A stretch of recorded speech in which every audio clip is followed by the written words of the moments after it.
सोचो, इंसानों के इतिहास का एक टाइमलाइन है। ये एक लंबा सफर है, हमारे सबसे पहले पुरखों से लेकर आज तक का। इस विशाल यात्रा को समझने के लिए इतिहासकार 3 युग प्रणाली का उपयोग करते हैं। यह सिस्टम इतिहास को टेक्नोलॉजी के आधार पर पीरियड्स में बांटता है। ये 3 युग हैं: पाषाण युग, कांस्य युग और लौह युग। हर युग मानव विकास और दुनिया की समझ में एक महत्वपूर्ण छलांग को दर्शाता है। ये पीरियड्स हर जगह एक जैसे नहीं थे। दुनिया के अलग-अलग हिस्सों ने अलग-अलग समय पर इन युगों में प्रवेश किया, लेकिन क्रम पत्थर से कांसे तक और फिर लोहे तक एक जैसा ही रहा। यह सिस्टम हमें यह समझने में मदद करता है कि इंसानों ने कैसे प्रगति की और इन उन्नतियों ने हमारी दुनिया को कैसे आकार दिया। पाषाण युग तीनों युगों में सबसे पहला और सबसे लंबा है। यह 2 लाख साल पहले शुरू हुआ था, जब इंसानों ने पत्थर के औजारों का इस्तेमाल किया। ये उपकरण जीवित रहने के लिए महत्वपूर्ण थे। शुरुआती इंसान उनका उपयोग शिकार, भोजन इकट्ठा करने और आश्रय बनाने के लिए करते थे। पाषाण युग के दौरान जीवन चुनौतीपूर्ण था। लोग छोटे-छोटे खानाबदोश समूहों में रहते थे। आग की खोज ने गर्मी, सुरक्षा और भोजन पकाने की क्षमता प्रदान की।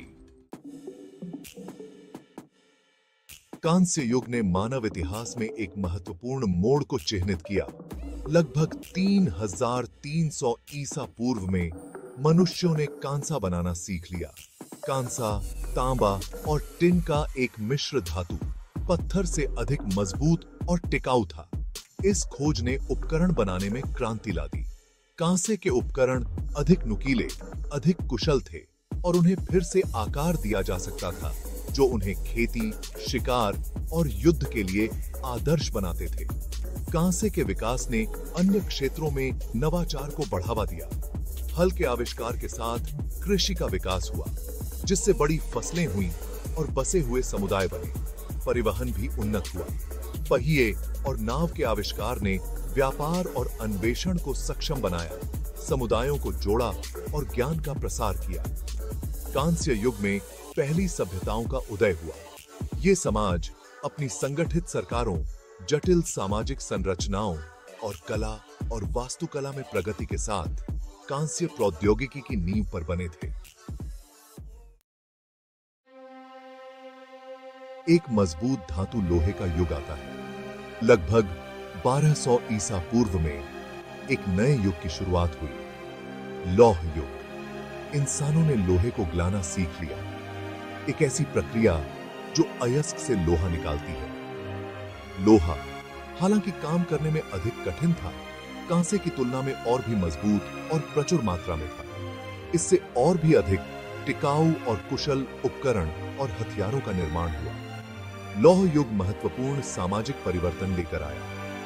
लोहे के हथियारों ने सेनाओं को काफी लाभ दिया, जिससे शक्तिशाली साम्राज्यों का उदय हुआ। लोहे के औजारों ने कृषि और अन्य उद्योगों में सुधार किया, उत्पादकता में वृद्धि की और दैनिक जीवन को बदल दिया। लौहार अम्निही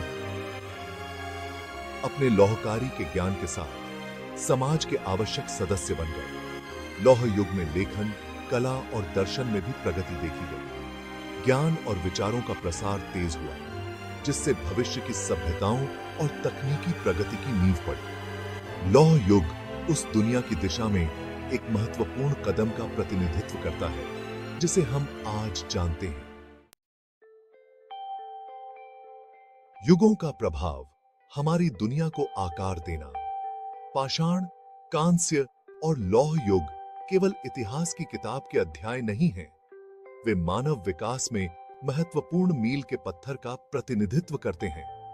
प्रत्येक युग तकनीकी प्रगति लेकर आया, जिसने लोगों के जीने, अपने पर्यावरण के साथ बातचीत करने और अपने समाजों को आकार देने के तरीके को मौलिक रूप से बदल दिया। हमारे पूर्वजों के साधारण पत्थर के औजारों से लेकर बाद के समय के जटिल लोहे के औजारों तक, प्रत्येक नवाचार ने मानवता को आगे बढ़ाया। ये काल नवाचार और अनुकूलन की स्थायी मानवीय भावना को उजागर करते हैं, एक ऐसी भावना जो आज भी हमारी दुनिया को आकार दे रही है। Thank you very much for watching full video. Please subscribe, like and share channel PGK Kadam Academy.